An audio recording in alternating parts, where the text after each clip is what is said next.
Israel और Iran के बीच चल रहे सैन्य तनाव ने अब खतरनाक मोड़ ले लिया है, क्योंकि अब अमेरिका भी इस संघर्ष में खुलकर शामिल हो चुका है। अमेरिकी राष्ट्रपति डोनाल्ड ट्रंप ने इस बात की पुष्टि की है कि अमेरिकी वायुसेना ने ईरान के 3 प्रमुख न्यूक्लियर ठिकानों पर हमले किए हैं।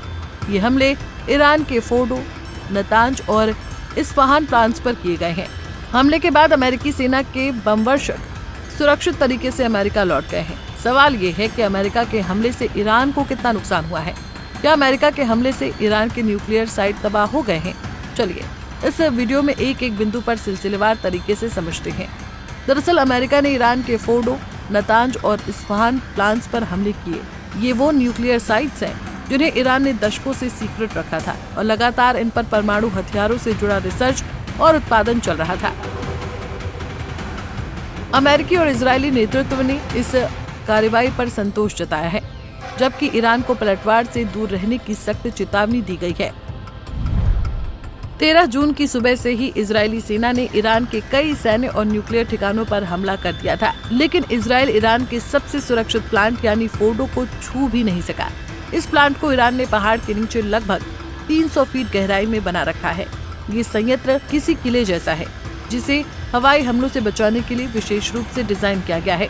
ईरान ने इस ठिकाने की सुरक्षा के लिए रूसी S-300 एयर डिफेंस सिस्टम भी तैनात कर रखा था, लेकिन अमेरिका ने अपनी रणनीतिक क्षमता का प्रदर्शन करते हुए इस प्लांट को तबाह कर दिया। माना जाता है कि साल 2006 में ईरान ने इस संयंत्र का निर्माण शुरू किया था, जिसका मकसद अत्यधिक संवर्धित यूरेनियम बनाना और परमाणु हथियार तैयार करना था। साल 2009 में पश्चिमी खुफिया एजेंसियों को इस गुप्त प्लांट के बारे में जानकारी मिली थी, जिसके बाद से ये अमेरिका और इजरायल की रडार पर आ गया था।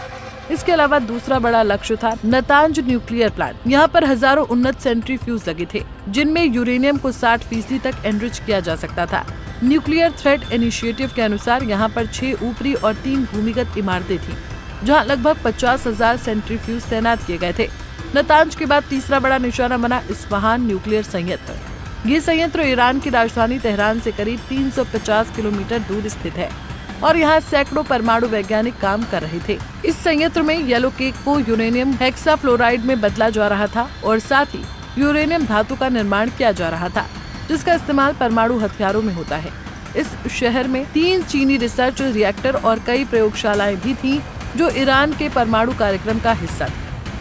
अब सवाल ये उठता है कि आखिर अमेरिका ने इतने कड़े सुरक्षा घेरे और मजबूत संरचना वाले इन न्यूक्लियर प्लांट्स को तबाह कैसे कर दिया? जवाब है अमेरिका का खतरनाक हथियार B-2 स्टील्थ बॉम्बर और उसका घातक बम GBU-57 मैसिव ऑर्डिनेंस पेनिट्रेटर, जिसे MOP बम के नाम से जाना जाता है। B-2 स्टील्थ बॉम्बर एक ऐसा फाइटर जेट है जो किसी भी पारंपरिक रडार को चकमा देने में सक्षम है।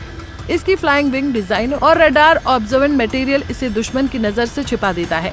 ये बॉम्बर एक साथ 2 MOP बम ले जा सकता है, जिनमें से हर एक बम का वजन करीब 13 टन है। ये बम जमीन के अंदर छिपे 200 फीट गहराई तक बने बंकर और ठिकानों को तबाह करने में सक्षम है। इन्हीं बमों के जरिए अमेरिका ने फोर्डो जैसे अभेद प्लांट को चकनाचूर कर दिया है। अमेरिकी वायुसेना ने इन B-2 स्टील्थ बॉम्बर्स को गुआम में पहले से तैनात कर रखा था और यहीं से उन्हें ऑपरेशन के लिए रवाना किया गया था। B-2 बिना रिफ्यूलिंग के 11,000 किलोमीटर तक उड़ान भर सकता है, यानी ये प्लेन बिना जमीन पर उतरे अमेरिका से ईरान तक जाकर वापसी कर सकता है। ये वही फाइटर जेट है जिसका इस्तेमाल अमेरिका ने इराक युद्ध के दौरान भी किया था और अब ईरान के परमाणु कार्यक्रम को रोकने के लिए फिर से मैदान में उतारा गया है। इस पूरे सैन्य अभियान का सबसे अहम पहलू ये है कि अमेरिका ने बिना किसी सैनिक को जमीन पर उतारे ही ईरान के सबसे संरक्षित न्यूक्लियर प्लांट्स को तबाह कर दिया है।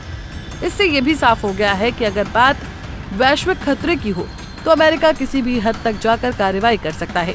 ईरान के लिए ये सिर्फ एक सैन्य नुकसान नहीं, बल्कि उसकी सालों की मेहनत और अरबों डॉलर के निवेश का अंत है। अमेरिका की इस कार्रवाई ने ईरान के परमाणु हथियार बनाने के सपने को चकनाचूर कर दिया है। अब पूरी दुनिया की नजरें इस बात पर टिकी हैं कि क्या ईरान इस हमले का जवाब देगा या अमेरिका और इजरायल की चेतावनी को गंभीरता से लेकर शांति का रास्ता चुनेगा। ये तो आने वाला वक्त बताएगा। Bureau report, Punjab Kesari TV. हमसे जुड़े रहने के लिए हमारे YouTube चैनल को सब्सक्राइब करें और नई वीडियो की नोटिफिकेशन के लिए बेल आइकॉन को दबाएं।